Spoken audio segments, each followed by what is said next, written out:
Ethiopia's $5 billion dam.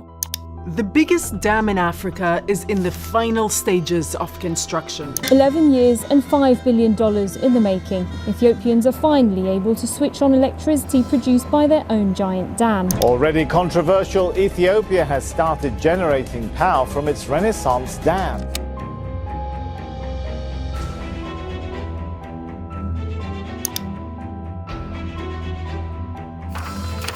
On the world's longest river, the Nile, has become a focal point of geopolitical tension.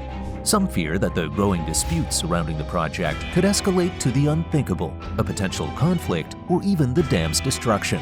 Today, we'll delve into why this ambitious project has sparked such intense controversy and uncover some surprising details about its construction.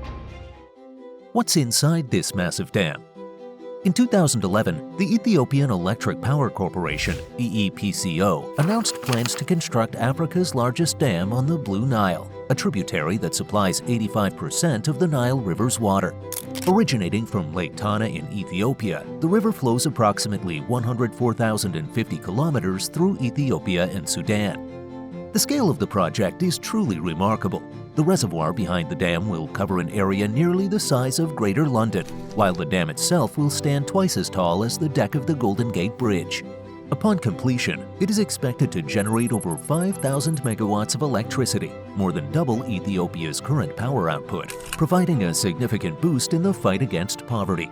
The dam is designed to hold up to 74 billion cubic meters of water, which is essential for sustaining this massive energy production. While this enormous structure symbolizes Ethiopia's hopes for economic growth and prosperity, it has sparked concerns about future water scarcity. These fears cannot be dismissed lightly. Some even worry that disputes over the dam could escalate into serious conflicts, possibly even a war over water. Before we delve deeper into this discussion, I want to emphasize that the information in this video is neutral and fact-based. Please feel free to form your own opinions and share your thoughts in the comments below. A shift in power dynamics.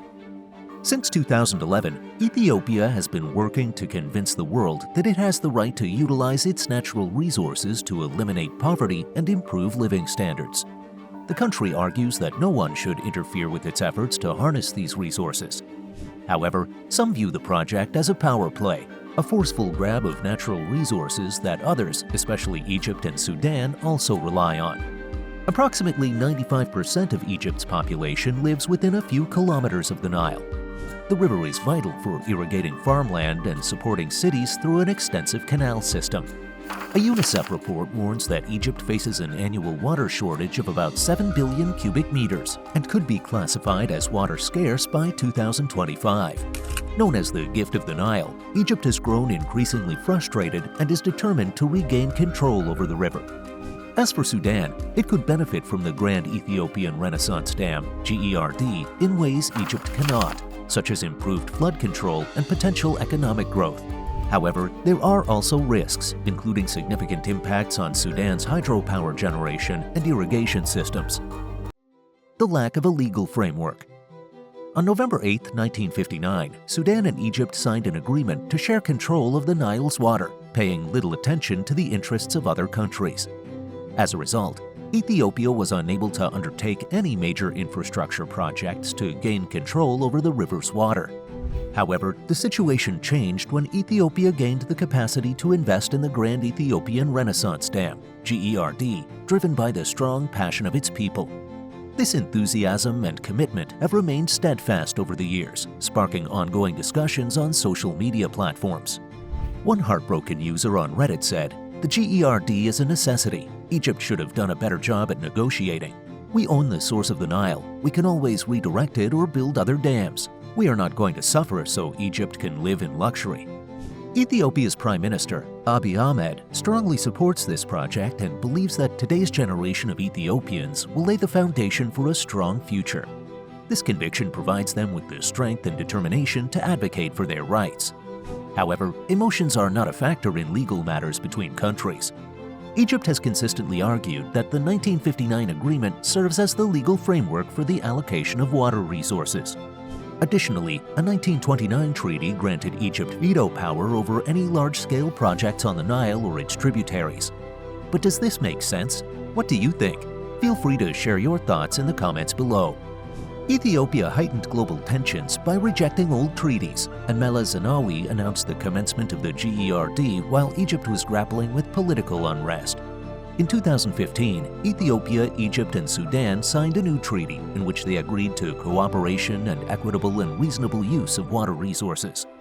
However, how Ethiopia uses the Nile's water remains an unresolved issue to this day.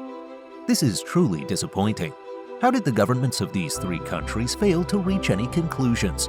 The people in these nations desperately need a legal framework they can rely on. Without it, any sudden action by any of these countries could result in irreparable harm to innocent people. Current affairs. Recently, we witnessed a new round of heated exchanges between Egypt and Ethiopia over their respective powers regarding the dam. Egypt brought the issue to the UN Security Council to voice its concerns about what it calls Ethiopia's unilateral policies regarding the large Nile Dam. Cairo complained that Ethiopia filled its reservoir without consulting downstream Egypt. Foreign Minister Badr Abdelhadi stated, Egypt has negotiated in good faith with Ethiopia for 13 years. The negotiations have been halted after it became clear to everyone that Addis Ababa wanted them to continue indefinitely as a cover while it created a de facto situation on the ground. Ethiopia responded to the complaint, rejecting what it calls unfounded allegations. Egypt in turn faced accusations of only being interested in its self-claimed monopoly over the Nile River. This latest round of controversies comes as Egypt strengthens its ties with its neighbor Somalia, a move that has clearly raised tensions in Ethiopia. On August 27, 2024, Egypt delivered military equipment to Somalia following heightened tensions with Ethiopia. Relations worsened further when Ethiopia revealed it had signed an agreement with Somaliland, a self-proclaimed country. Under the agreement, Ethiopia agreed to recognize the sovereignty of Somaliland in exchange for permission to use a strip of land around Somaliland's port at Berbera. Somalia, which considers this land part of its own territory, strongly opposed the move. This marked the beginning of rising controversies that would later spill over into Ethiopia's dam project. A senior advisor to Somalia's president openly warned, saying, "We are pursuing all diplomatic options, and I think Ethiopia will come to its senses, but we are ready for a war if Abiy wants a war." You can imagine the explosive reaction when Somalia developed strong ties with Egypt, especially in military matters. Ethiopia, on the other hand, remains committed to its vision of achieving greater economic and strategic strength. The country has urged Egypt to abandon its aggressive approach towards the GERD. However, Egypt's repeated complaints have hindered the project's progress, prompting Ethiopia and international organizations to recognize the need for careful, strategic steps moving forward. Environmental and social concerns. While this massive construction project has sparked political tensions, it has also raised significant environmental and social concerns.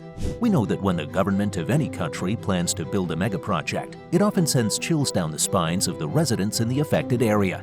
The residents fear that the time to leave their beloved land has come, and they worry they will soon be relocated elsewhere.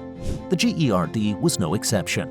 It is estimated that thousands of individuals had to relocate to make way for the dam, often without adequate compensation.